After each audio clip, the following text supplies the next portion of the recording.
Hello, good evening, and a very warm welcome back to Summit Seashore Birding Adventures and Birds, Poetry and Literature. And in today's episode, we will be delving into the incredible story of Beowulf. Now, this epic Scandinavian poem was written somewhere between the 7th and the 10th century. It was written up in Old Anglo-Saxon or Old English, and there's only one copy of this transcript, and that sits within the British Library. This particular translation is by Seamus Heaney, the incredible Irish poet. It won the Whitbread Book of the Year 1999, and it was dedicated to the memory of Ted Hughes. Now, if you want chivalry and warriors and knights and dragons and things like that, this is definitely the book. And I really enjoyed this. I've got no other translation to judge it by, but I really enjoyed this. I won't be able to really do it any justice. This isn't a true book review. It's just an overview to give any of you who aren't familiar with this an idea of what it's about. And of course, then we'll be digging into the pages and seeing if we can find any birds within the text. So forgive me for any mispronunciations of names, but I'm going to try and get through this. So it starts off with King Hrothgar, King of the Danes in Denmark, and he is being plagued by this monstrous creature called Grendel. And this creature's been coming to Heorot, this famous hall of his, for the last 12 years, and always comes after dark. So they can't do anything in this hall after dark. The story of this gets over to Beowulf, who is a Geat. I believe that they're from Sweden, and he's this incredible warrior. And he hears about it, goes to his king, and he says that he wants to take a journey over to see Hrothgar and offer his services so that he can get rid of this horrible creature. So they arrive, and they are greeted and they are presented to the king, and there's lots of formalities goes on there. But he says to the king, me and my men will stay in the mansion tonight and see if Grendel shows up, which he does. And Beowulf already knows that it's very hard to kill this beast of the marshes, and he decides to take him on in hand-to-hand combat. And he ends up ripping Grendel's arm from his socket.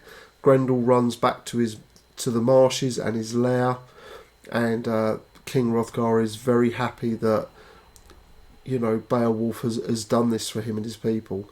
And so there's lots of celebrations, etc. But the following night, Grendel's mother, Monstrous Hellbride, she arrives to take vengeance upon those who had killed her son, and she ends up taking one of the guards back, who was in Heorot, this great hall. And anyway, the following morning, Beowulf hears about this because he's stayed in different accommodation that night, and he takes some of his men and they go on this quest down to these marshes. And within the marshes there's this great lake, and it's full of serpents and snakes and reptiles and monsters.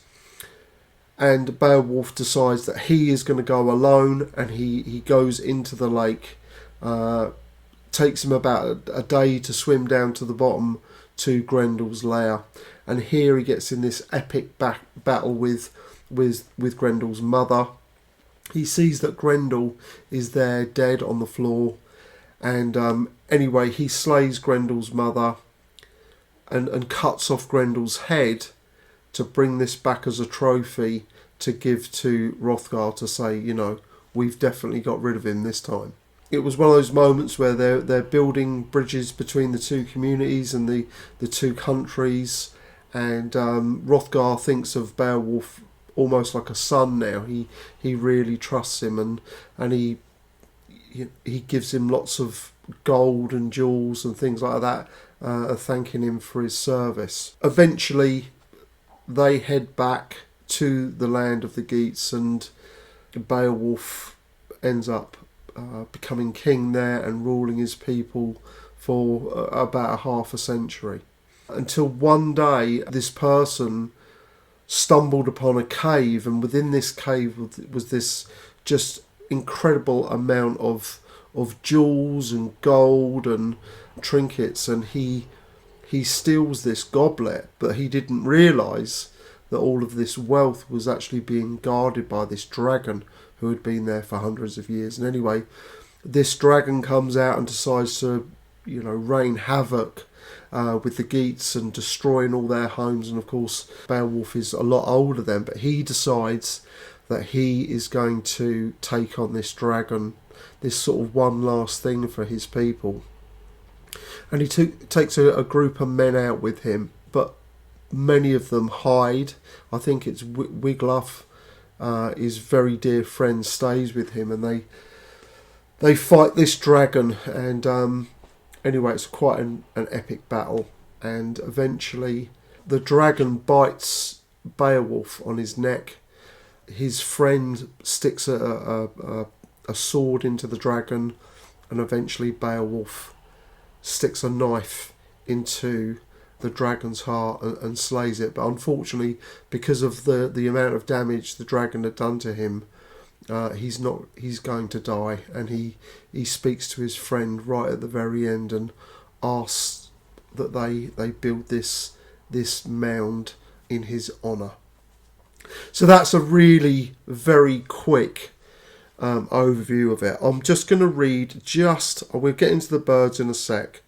I'm just going to very quickly read a little bit just to give you a taste.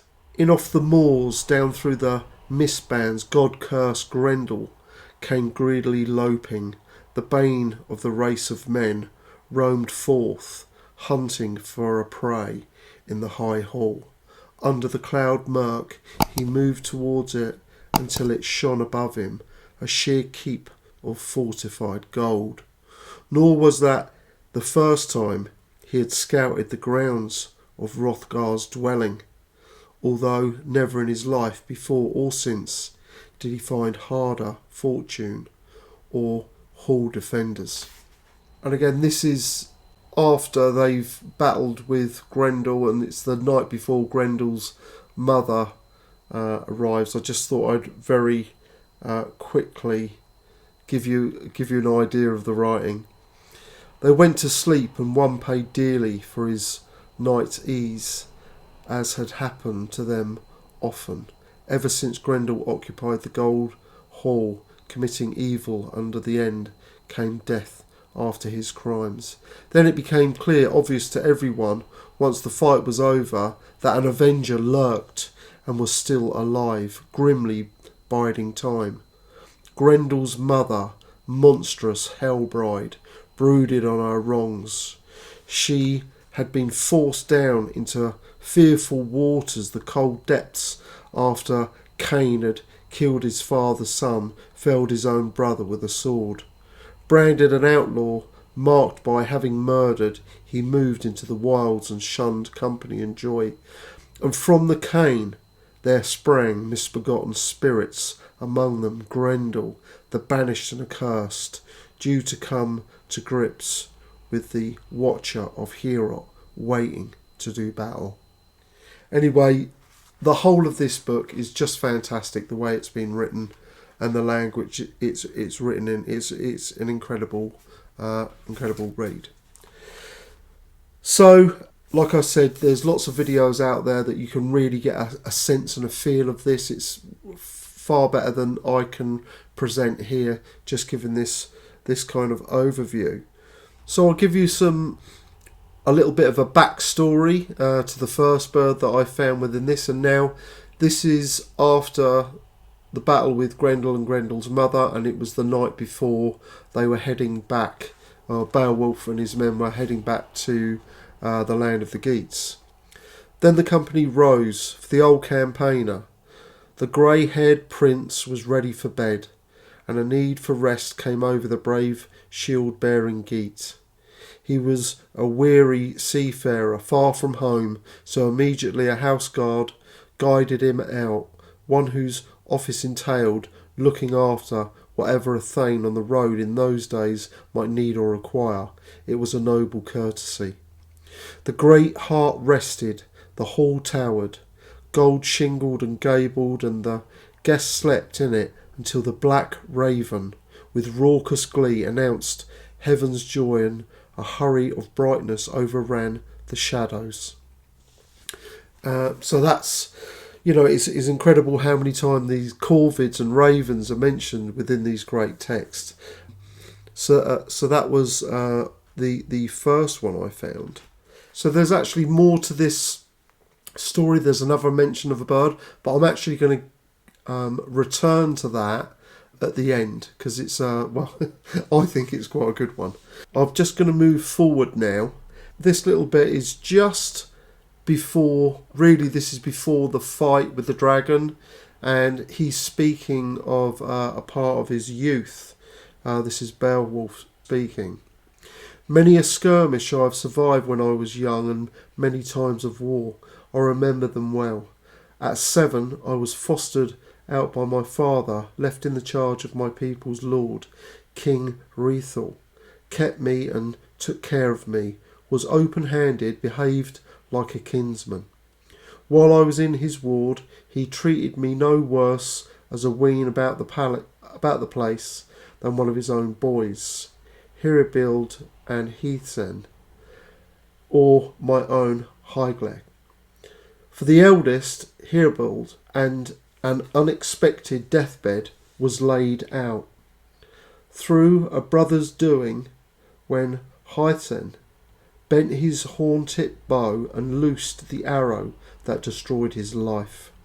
He was shot wide and buried a shaft in the flesh and blood of his own brother. That offence was beyond redress, a wrong footing of heart's affections, for who could avenge the prince's life or pay his death price? It was like the misery endured by an old man who has lived to see his son's body swing from on the gallows. He begins to keen and weep for his boy, watching the raven gloat where he hangs. He can be of no help. And again, another reference to ravens there. So this part here is after the battle with the dragon, and Beowulf has passed away, and his friend Wiglaf, this is him speaking. We must hurry now and take a last look at the king and launch him, lord and lavisher of rings, on the funeral road. His royal pyre will melt no small amount of gold, heaped there in a hoard. It was bought at a heavy cost, and that pile of rings he paid for at the end with his own life will go up with flame, be furled in the fire. Treasure no follower will wear in his memory, nor lovely woman link and attach as a talk around her neck. But often, repeatedly, in the path of exile, they shall walk bereft, bowed under woe, now that their leader's laugh is silenced, high spirits quenched. Many a spear, dawn cold to the touch, will be taken down and waved on high. The swept heart won't waken warriors, but the raven winging darkly over the doomed will have news, tidings for the eagle of how he hocked and ate, how he and the wolf made the short work of the dead. So, yeah, like I said, there wasn't many references in this. We've got the raven and the eagle there, but if I just return to the part I said I was going to return to, this is after Beowulf's speech to the king, Hrothgar, and then Hrothgar replies, "The Lord in his wisdom sent you those words, and they came from the heart.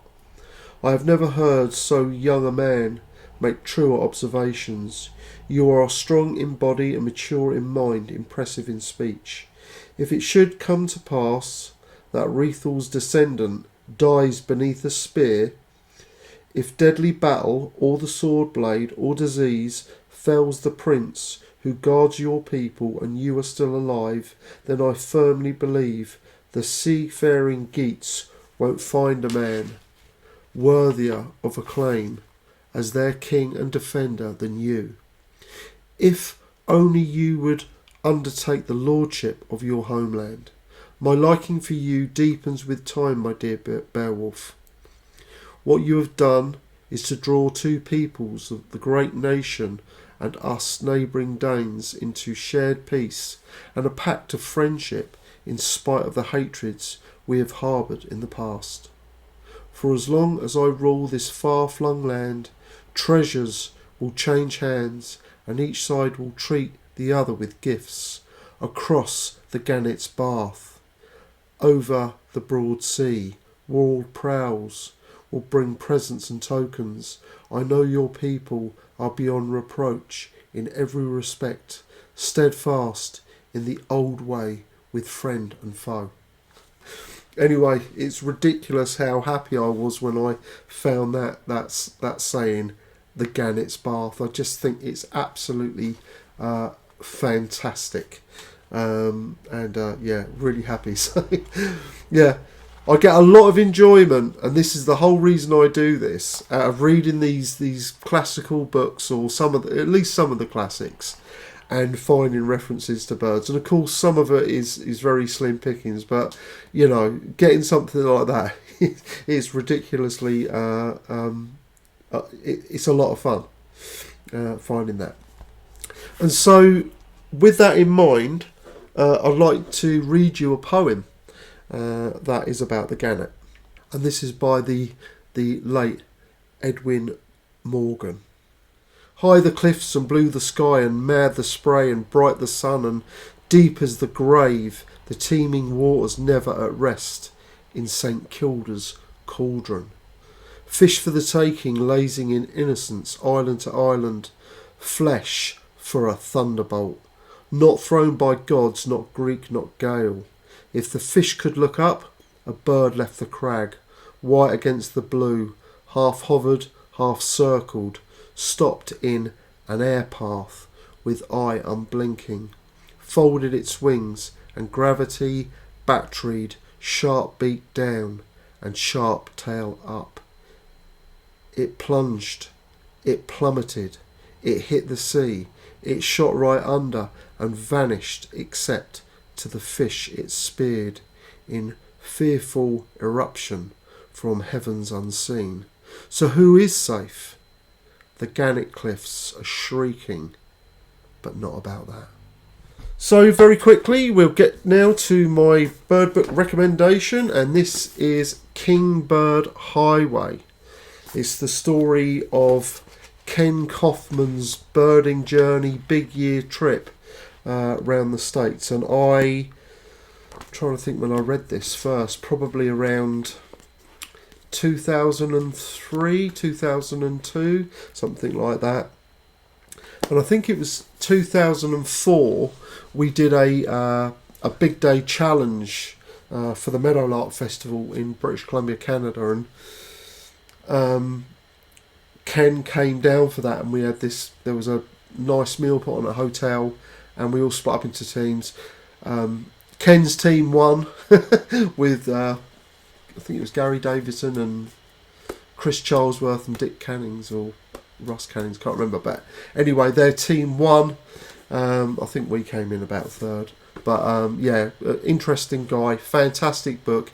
He was like a hitchhiker. He was hitchhiking around the States chasing rarities, and this is an incredible memory of that journey he took. And finally, we'll just get into this for our next Birds, Poetry and Literature. We will be dipping into The War of the Worlds by H.G. Wells. This is, well, I enjoyed the book, and well, we'll see you in the next episode. Thanks for watching. Bye.